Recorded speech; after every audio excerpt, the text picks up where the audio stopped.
closely. I'm joined on the phone by Senator Bill Nelson from the state of Florida. Senator Nelson, as you watch this storm approach your state, I'm wondering, you've seen a lot of storms. What do you think of this one and the track that it's taking thus far?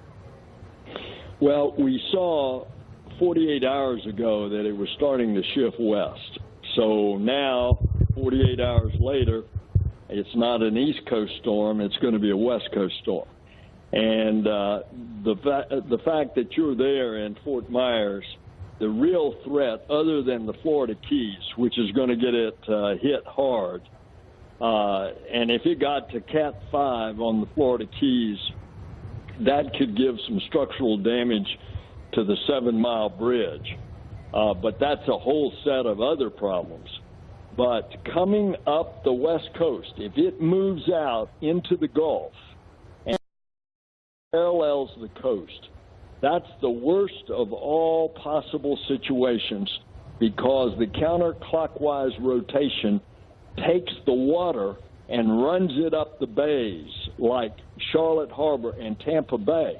And once, Anderson, it gets up in the bays, there's no place for it to go. So it walls up and it becomes a huge, huge storm surge. Right. At this point, I mean, they're talking about, for Tampa Bay, estimates of 5 to 8 feet of storm surge. Of course, depending on the wind, you have waves on top of that. And even here at Fort Myers could be 10 to 15 feet. I mean, Senator, for people who are living in a one-level house, a 15-foot storm surge, that covers a first floor of a house. Exactly. And then if the storm surge comes at high tide, you just add that much more water.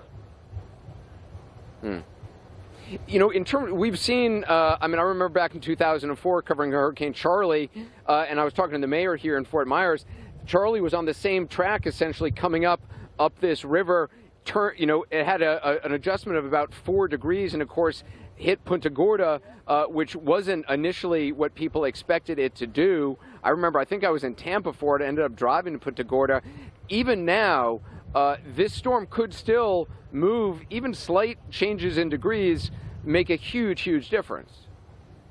It could, but you got to give a shout out to the National Weather Service and the National Hurricane Center and NOAA. All of their assets, they're much more accurate now in their predictions of the path and the intensity since Hurricane Charlie. But you're right, Anderson. Hurricane Charlie was going up the West Coast, and all of a sudden it took a right hook and went right up Charlotte Harbor. Ground zero was Punta Gorda, and that was a big surprise.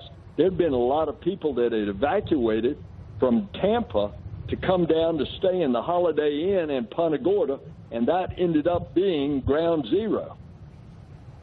Yeah, I was talking to somebody who had evacuated from Miami Beach, was staying in Tampa. I got a text from them this morning saying, where should I go? Should I go back to Miami Beach? Because now Tampa seems to be possibly worse off than Miami was supposed to be. Are you concerned about people getting to shelters? Buses here in Fort Myers were supposed to stop at 3 o'clock.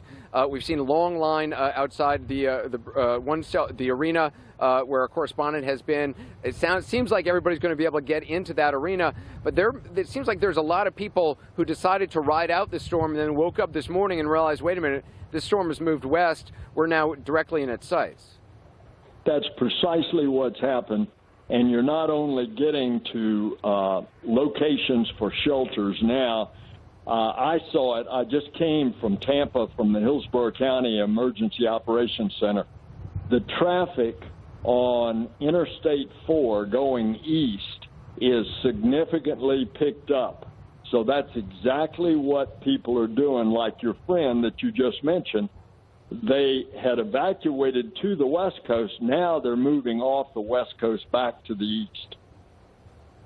Yeah, because when I drove here, obviously going west from Miami this morning, there was virtually no traffic heading back to Miami. But as you say now, that has definitely changed.